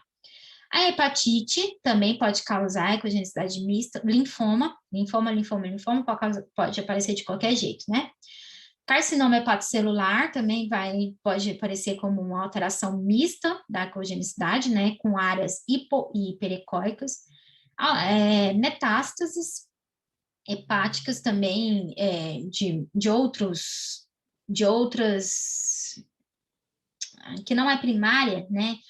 Alterações metastáticas no parênquima hepático podem causar alterações mistas de ecogenicidade. Áreas de necrose, por exemplo, oriunda de carcinomas, também vão ter alterações mistas de ecogenicidade, tá? E o que vai causar uma hepatomegalia difusa ou uma hepatomegalia assimétrica ou focal ou uma redução do parênquima hepático, tá? Uma microhepatia. Hepatomegalias geralmente vão acompanhar o quê? A hepatite esteroidal, que a gente já falou, lipidose, hepatite, colangiohepatite vão causar hepatomegalia, congestão também vai causar hepatomegalia, neoplasia de células redondas, né, que é o linfoma e o mastocitoma, vão causar hepatomegalia em geral, carcinoma hepatocelular, né, distribuído também, metástases também pode causar hepatomegalia difusa e amiloidose. Agora, focal, né, um lóbulo que está alterado, por exemplo, pode ser uma neoplasia primária, pode ser um abscesso, né, vai causar uma hepatomegalia assimétrica ou focal, né, que só um lóbulo vai estar comprometido por aquele abscesso, ou um cisto, ou um granuloma, ou uma trombose. Paciente que tem Cushing, por exemplo, ele vai ser um paciente que tem mais predisposição à formação de trombo, né? E isso pode ser que um trombo que formou ali na veia cava caudal, não, gente, tem que ser um trombo arterial. Um trombo arterial, por exemplo, oriundo de uma neoplasia em adrenal esquerda, né, que vai ter acesso ali à artéria aorta, ele pode vir a passar pela artéria aorta, artéria hepática, e vai comprometer um dos lóbulos, e aquele lóbulo vai, então, aumentar assimetricamente, só aquele lóbulo. A gente pode ter também torção de um dos lóbulos, não é muito comum, mas pode acontecer, por exemplo, torcer só o lobo lateral esquerdo, e a gente vai ter uma alteração só daquele lóbulo. Isso, quando a gente tem torção ou trombose, aí a gente tem que ter Doppler no aparelho para ver o quê? Quando tem torção ou trombose, aquela vascularização local vai ficar comprometida. A gente liga o Doppler e não vai pegar nada, não tem circulação ali naquela região. Hematomas também, né? Seja um hematoma por pós-acidente, por exemplo, também vai aumentar a ecogenicidade só de um lóbulo. E o que vai reduzir o fígado? Desvio porto-sistêmico, shunt, vai reduzir a dimensão hepática. Por quê? O fígado que antes recebia sangue, que em teoria teria que receber sangue da veia porta, né? 75% do sangue que chega para o fígado é via veia porta. O resto é via artéria hepática, tá? Então, 75% do sangue que deveria estar chegando no fígado está sendo desviada pelo desvio porto-sistêmico lá para a veia cava direto. Então, o fígado está recebendo menos sangue do que deveria. E isso faz com que a circulação hepática fique comprometida. Então, o fígado não está sendo, vamos falar assim, nutrido adequadamente, né? Então, vai ter desvio sanguíneo, vai comprometer a nutrição hepática e isso vai fazer com que o fígado fique reduzido de tamanho. Outra doença vascular que pode comprometer o tamanho do fígado são as displasias microvascular. O que é isso?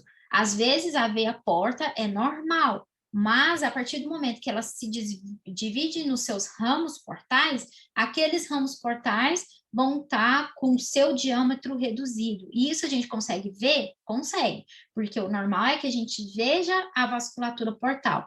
A partir do momento que a gente tem uma dificuldade de ver a vasculatura portal, a gente pode suspeitar dessa displasia microvascular. E isso também compromete toda a circulação hepática e isso faz com que o fígado fique de tamanho pequeno.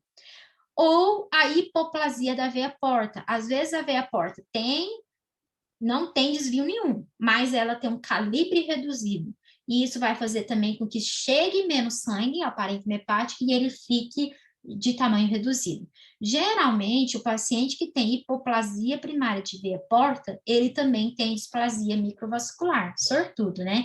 Aí ele fica todo comprometido a sua vascularização fica toda comprometida e o fígado fica de tamanho reduzido.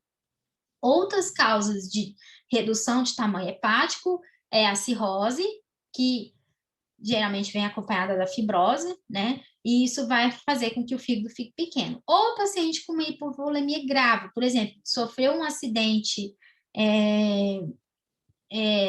que teve uma ruptura de um vaso importante abdominal, vai comprometer, então, a vascularização hepática e aquele fígado vai ficar reduzido. Mas a gente não vai ver isso, né? Vai ver o quê? Vai ver geralmente não vai chegar a ter um comprometimento do tamanho do fígado. Geralmente a gente vai preocupar mais com a hemorragia que está acontecendo lá atrás, não com o tamanho do fígado, né? Então, é muito pouco provável a gente ter essa alteração por hipovolemia. Dentre as doenças hepáticas difusas, a mais comumente diagnosticada é a hepatopatia vascular com ou sem hiperplasia nodular.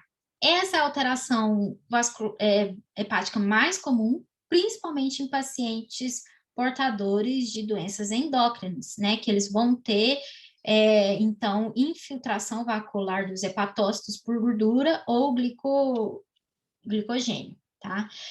Essa infiltração gordurosa ou por glicogênio vai fazer o quê? Vai fazer com que o parênquima hepático fique difusamente aumentado de ecogenicidade. Então, vai ser um fígado branco, hiperecóico, tá? Porque essa deposição, ela vai alterar as características sonoras do fígado, né? Vai alterar... É que eu esqueci a palavra aqui agora, mas o fígado vai alterar a transmissão do feixe sonoro pelo parênquima hepático, tá? Geralmente, essa alteração, por ser infiltrativa, ela vai vir acompanhada de quê? De hepatomegalia. E aquilo que eu falei para vocês, a deposição da gordura do glicogênio vai fazer com que o feixe sonoro seja mais atenuado ao passar pelo parênquima hepático, né? Que ele é impedância acústica, isso mesmo. É a palavra que eu queria falar para vocês. A impedância acústica do fígado fica mais aumentada quando tem alterações infiltrativas no seu parênquima. Então, ele vai ficar mais hiperatenuante do que o normal, né? Então, quando a gente está utilizando um transdutor microconvexo de 5 a 8 MHz, por exemplo, em geral, ele tem que alcançar uma profundidade de 8 centímetros. No fígado infiltrado, o que a gente vai ver? A gente vai ver que o feixe sonoro chega apenas a 4, 5 centímetros de profundidade, tá? Então, a gente fala, quando tem essa alteração, que a gente tem um parênquima hiperatenuante nessa situação, tá? Vou mostrar para vocês como que isso aparece na imagem. O parênquima, ele pode estar heterogêneo, né? Quando a hepatopatia vascular está associada à hiperplasia nodular. Então, a gente vai ver um fígado branco com nodulações hipoecóicas. É até relativamente comum a gente ver os dois juntos. Por quê? O paciente, além de ter hiperadreno, geralmente ele é o quê? Idoso. Então, e a hiperplasia nodular, ela acompanha 85% dos cães idosos. Então, é uma alteração muito comum a gente ver hiperplasia nodular com a hepatopatia vascular. É claro que a gente vai sugerir isso no laudo, mas o diagnóstico só é histopatológico, tá? Então, é um achado comum nas endocrinopatias, principalmente o hiperadrenocorticismo e o diabetes, tá? Que vai causar essas alterações. O hipotiroidismo pode causar, mas não é muito comum, tá? O mais comum é o hiperadrenocorticismo e o diabetes causar essa alteração. O que a gente vai ver, então? É um fígado grande, com hepatomegalia, que é esse aqui, a gente vê o fígado passando os limites aqui do contorno costal, né, além dos limites do arco costal, e também um fígado que ultrapassa aqui os limites do estômago, né, e um fígado arredondado. E com aumento difuso de sua ecogenicidade e hiperatenuação do feixe sonoro. O que isso quer dizer? A gente vai ver um fígado branco, mas que vai perdendo força. O feixe sonoro vai perdendo força. A partir do momento que vai ficando mais profundo, a gente vai ver o quê? Um fígado mais escuro. Isso que é o que a gente fala de hiperatenuação. Fígado branco, escuro. Branco, escuro. Está perdendo força a viagem do eco, né? O eco vai perdendo força quando ele vai passando por toda aquela gordura entremeada, tá? Então, e outra coisa comum de a gente ver é o fígado hiperecóico e essas lesões hipoecóicas. E uma coisa também que a gente vai ver, dependendo da gravidade da infiltração, a gente vai deixar de enxergar os vasos adequadamente. Isso a gente utiliza até para classificar. Eu não pus essa classificação aí de forma escrita para vocês. Mas como que a gente classifica isso? Um paciente que tem um aumento de ecogenicidade do fígado, né? Porém, o feixe sonoro não está tão atenuado, a gente consegue ver aqui mais profundo, né? Ele difusamente com a ecogenicidade aumentada, mas a gente ainda tem, consegue definir aqui mais profundamente, ainda consegue ver vasos, a gente fala que é um paciente que tem um infiltrado gorduroso discreto. A partir do momento que o feixe começa a ser atenuado e a gente tem uma perda de visualização dos vasos normais, né? A gente tem uma dificuldade maior de identificar os vasos, aí a gente vai falar que aquele paciente tem um infiltrado gorduroso moderado. A partir do momento que a gente tem um fígado branco, a gente não consegue ver mais vasos e a gente não consegue mais ver nem a interface pulmão-fígado, né, que é aquela interface ali do diafragma, aí a gente vai falar que o paciente tem um infiltrado gorduroso grave, né? Então, essa é a classificação que a gente faz.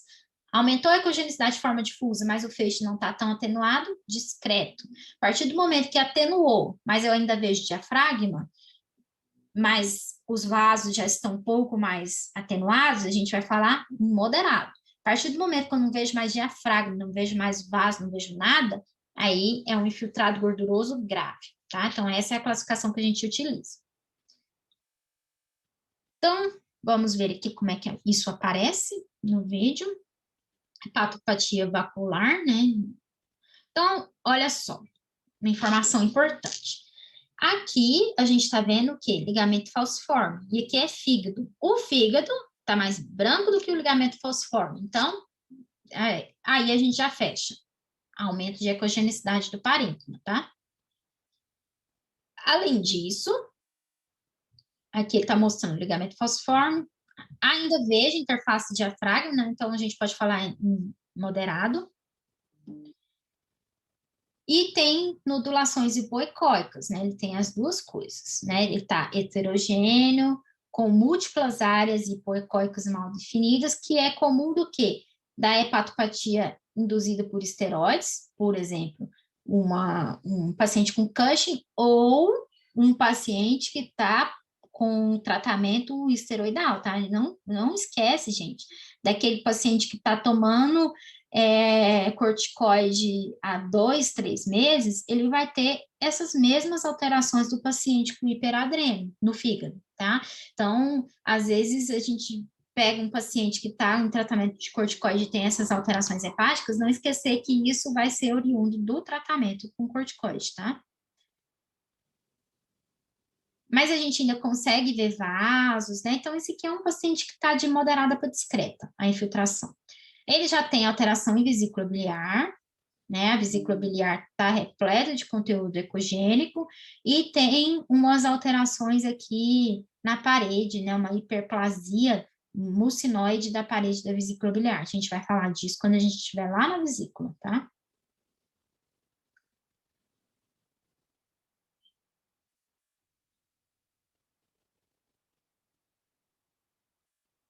Aí, quando a gente vai aqui para o lado direito, ele só mostrou que o fígado está mais branco do que o normal, tá?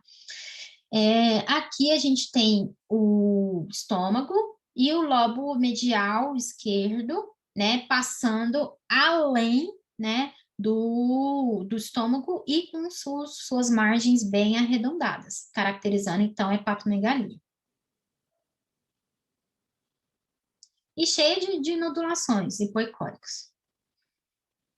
Aqui é um poodle, um Cushing, né? Poodle e Cushing andam juntos também. A gente vê um fígado que está quase da mesma cor do baço, né? Tá com o parênquima mais heterogêneo e ele está passando aqui o baço, né? Porque ele está aumentado.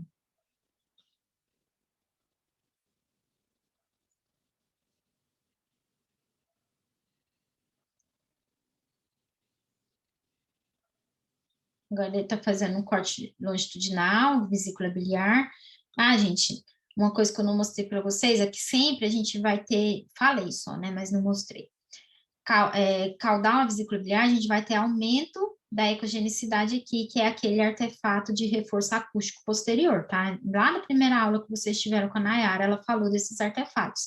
Então, esse parênquima hepático aumentado aqui, focalmente na vesícula biliar, é por causa desse artefato, tá? De reforço acústico posterior. Aqui a gente tem o duodeno, pouco de lama biliar, né? Hepatomegalia, causando, né, um aumento do contato do fígado. O fígado começa a englobar ali o rim direito, tá? Então, a gente fala em aumento do contato do fígado com o rim direito. Olha lá, ele tá ultrapassando o rim direito, tá vendo? Aqui é outro caso, agora no Lhasa apso, tem aumento de ALT e tem pontos hiperecóicos distribuídos pelo parênquima. É uma outra apresentação da hepatopatia vascular. Então, a gente pode ter uma hepatopatia vascular só com o aumento da ecogenicidade do parênquima, a gente pode ter uma hepatopatia vascular com aumento da ecogenicidade do parênquima com pontos hipoecóicos, e a gente pode ter essa outra apresentação também, que é um fígado grande com alterações focais de aumento de ecogenicidade, né? São múltiplos pontos focais de aumento de ecogenicidade. A gente vai ver várias coisas espalhadas ali no parênquima que também pode estar associado a uma hepatopatia vascular. Nesse caso aqui, ó, ele fala em hepatopatia vascular degenerativa, tá? Mas tinha também hiperplasia e hepatite na citologia. Então, tinha tudo nesse fígado, né? Então, a gente vê um fígado cheio de focos, ó, esses focos hiperecóicos aqui que eu tô falando para vocês, ó. A gente vê um fígado, vamos voltar aqui, isso, aqui fica bem melhor para vocês verem. Tá vendo que tá cheio de focos hiperecóicos espalhados no parênquima, o que era também uma hepatopatia vascular com hiperplasia com hepatite, tudo junto. Claro que foi um diagnóstico de biópsia, né? Bem feio, né? Mas é uma distribuição difusa, então entra também na classificação das doenças hepáticas difusas.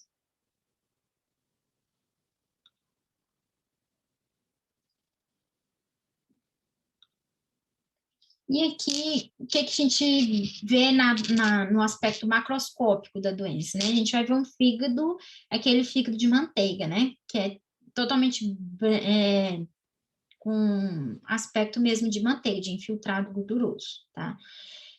E aqui ele mostrando o fígado bem hiperecóico, com atenuação do feixe, tá vendo? Ele fica hiperecóico aqui, mas o feixe é atenuado, né? Isso aqui já é um infiltrado gorduroso de moderado para grave, que a gente quase não vê mais o bordo hiperecóico aqui do diafragma, tá bom? Era lipidose. Lembrando, gente, que, por exemplo, quando a gente está avaliando um gato, a gente nunca pode colocar no laudo, quando ele tem essas alterações de aumento difuso de ecogenicidade, que o gato tem lipidose. Por quê? Lipidose, falando do gato, é a apresentação clínica da doença. Às vezes, o gato tem um aumento da ecogenicidade hepática, mas ele tem realmente um infiltrado gorduroso no fígado. Porém, ele não está apresentando a lipidose clínica, porque ele pode ser apenas um gato gordo, né, com infiltrado gorduroso, mas não tem a lipidose clínica, que é a apresentação clínica da doença, que é aquele gato que parou de comer, que tem toda aquela apresentação clínica. Então, nunca, jamais, em hipótese alguma, a gente coloca lipidose hepática no laudo de um gato. A gente coloca o quê? Infiltração gordurosa, porque ele pode ter infiltração gordurosa sem a apresentação clínica da doença, tá bom? Então, tem que ficar claro isso. E no gato, a gente vai ver o gato com infiltração gordurosa, lipidose hepática, né, clínica ou não, a gente vai ver essas mesmas alterações, tá? É um fígado que vai estar aumentado de tamanho e hiperecóico, só que ele não é tão heterogêneo, ele é difusamente aumentado de ecogenicidade, ao contrário da hepatopatia vacuolar, tá? Isso que a gente vai ver num gato com lipidose, só um fígado branco, geralmente. Outras coisas que alteram de forma difusa o parênquima hepático é a colangiopatite. Agora aqui, o mais comum da gente ver essa alteração é no gato, realmente, tá? Que acompanha aquela tríade, né? Colangite, hepatite, duodenite, então vai tudo acompanhar o gato. E o que a gente vai ver, né, no fígado que tem uma colangiopatite? O que quer dizer colangiopatite? A gente vai ter uma inflamação tanto do parênquima hepático quanto do sistema hepatobiliar, tá? E o paciente pode ter também colangite ou colecistite. Só vou falar para vocês a diferença, porque que a gente vai ver de diferença? Quando a gente tem só uma colecistite, a gente vai ter uma inflamação da vesícula biliar, mas o sistema hepatobiliar ainda não tem comprometimento. A partir do momento que a gente usa o termo colangite, né, diferente de colecistite é a inflamação da vesícula biliar. Uma colangite, a gente já fala da inflamação da vesícula biliar e do sistema hepatobiliar, tá? Então, tem essa diferença entre as duas. O que a gente vai ver na colangiopatite? Que é a inflamação do parênquima hepático e da vesícula biliar. A gente vai ver uma diminuição difusa da ecogenicidade, o fígado vai ficar mais hipoecóico, mais escuro, com o realce da vasculatura portal, né? Aquela vasculatura portal que tem as paredes hiperecóicas vão ficar ainda mais ressaltadas, né? Nesses casos. Então, a gente vai ver um fígado escuro com a vasculatura portal mais realçada, tá bom? Associada a anormalidades das vias biliares. Então, a gente vai ver o quê?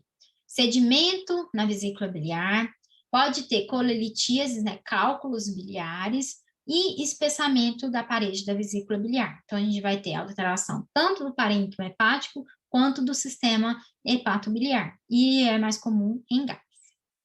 Outras causas de hipoecogenicidade difusa, né, de um fígado escuro, são as hepatites agudas, como a hepatite causada pela leptospirose. Então, paciente que tem leptospirose também, a gente pode ver um fígado difusamente, com a ecogenicidade difusamente diminuída, e escuro, devido à hepatite aguda.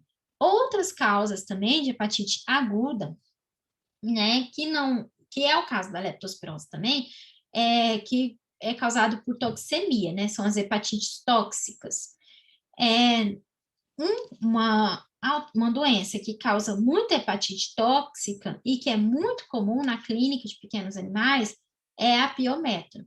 Então, cachorras com piometra, que tem um fígado escuro e com as vias portais realçadas, a gente tem que avisar o clínico que aquela cadelinha, né, tem piometra e já tem alteração hepática sugestiva de toxemia, né, de hepatite tóxica. Então, sempre a gente não é diagnosticar piometra, ponto, acabou. Não, tem que avaliar tudo, porque ela já pode estar tendo alterações sistêmicas oriundas da toxemia, tá?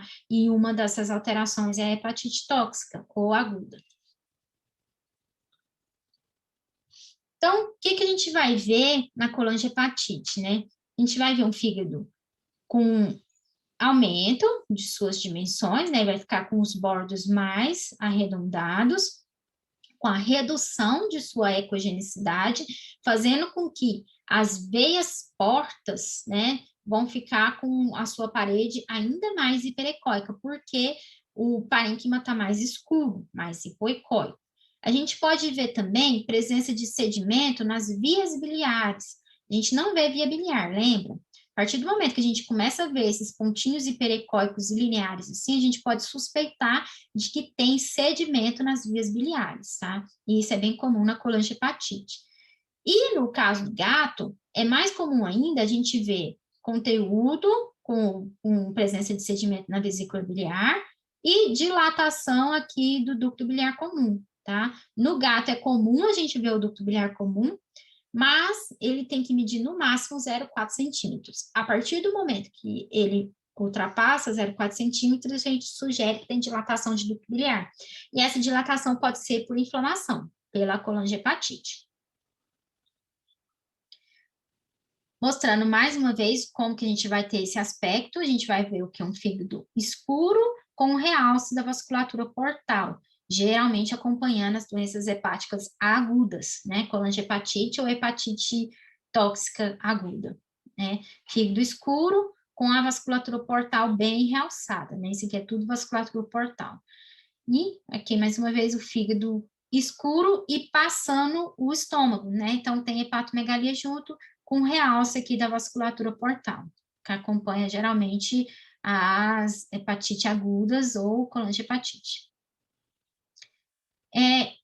Mostrando aqui no vídeo como que fica um fígado escuro, olha só, esse aqui é o ligamento falciforme, o fígado tá preto em relação ao ligamento falciforme, então tem diminuição da ecogenicidade hepática e realce da vasculatura portal. Ó, isso aqui é vasculatura portal, tanto que a vasculatura portal fica realçada no fígado com redução de sua ecogenicidade. Ó, isso aqui é vasoporta, fica bem mais evidente. Isso aqui era uma cadelinha com piômetro, tá? Então, a gente sempre tem que lembrar de avaliar o fígado desses pacientes. Só mostrando aqui também outras comparações que a gente pode fazer, né? Em relação, então, aqui ao ligamento falciforme, o fígado está escuro, e em relação ao baço, também o fígado está escuro, né? Então, a gente tem todas essas alterações.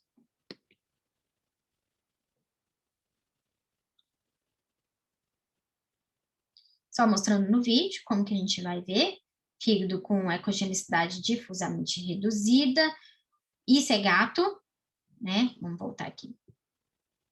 O que ele fala? É um gato de 6 anos, gato doméstico, vomitando, de gato doméstico de pelo curto, com febre e aumento da LT. O fígado está com aumento de seu tamanho, né?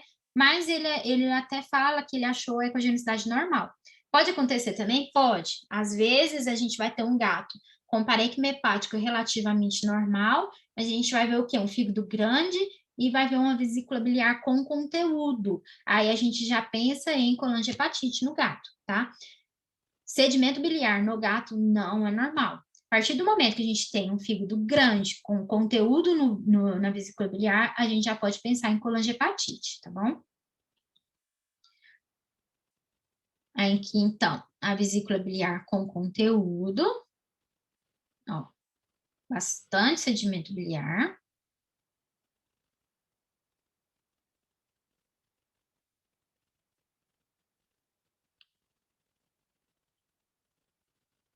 Vesícula biliar e um fígado com bordos arredondados, né? Então, tem e ultrapassando o gradil costal.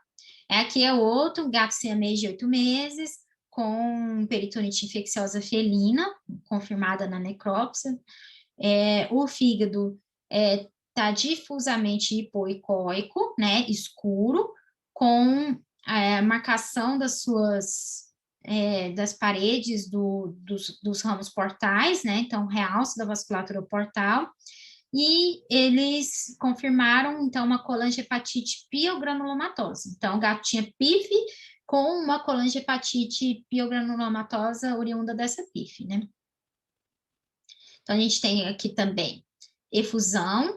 A efusão faz com que a gente veja uma lobulação que a gente não via antes nesse paciente, né? Então, a gente vai ver uma lobulação desse fígado, que não era normal antes, por causa da efusão, que faz com que aqueles lóbulos fiquem separados. Além disso, a gente tem aumento da ecogenicidade do tecido peritoneal aqui, né, indicando uma provável peritonite. Mostrando aqui, né, a peritonite com efusão hiperecóica.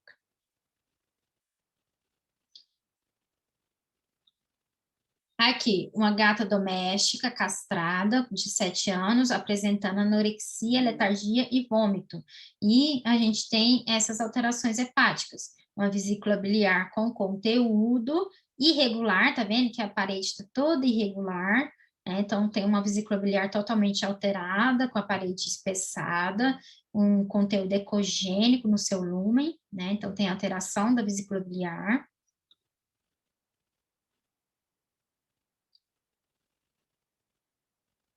Agora, no corte transversal, né, que a gente vê a vesícula arredondada. E, além disso, oxe, voltou lá para o final. Peraí.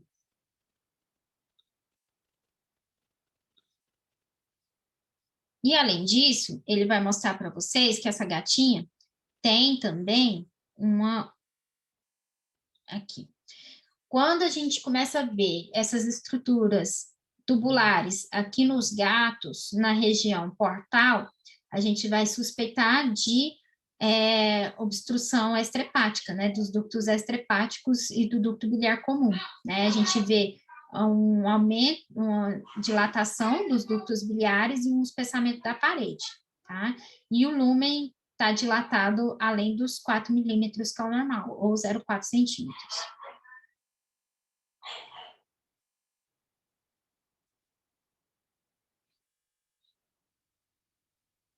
No plano sagital, a gente vê que é o longitudinal, né? A gente vê o ducto biliar comum. E com o auxílio do Doppler, a gente vai identificar a veia portal.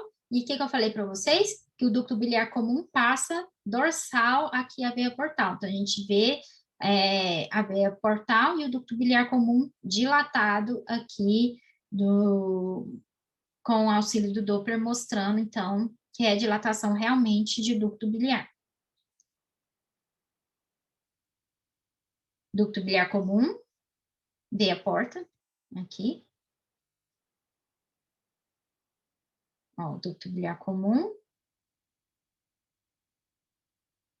E isso tudo, essa dilatação toda... Ah, e aqui ele fez uma coisa que a gente precisa começar a fazer mais na nossa rotina, que o pessoal tem medo de fazer.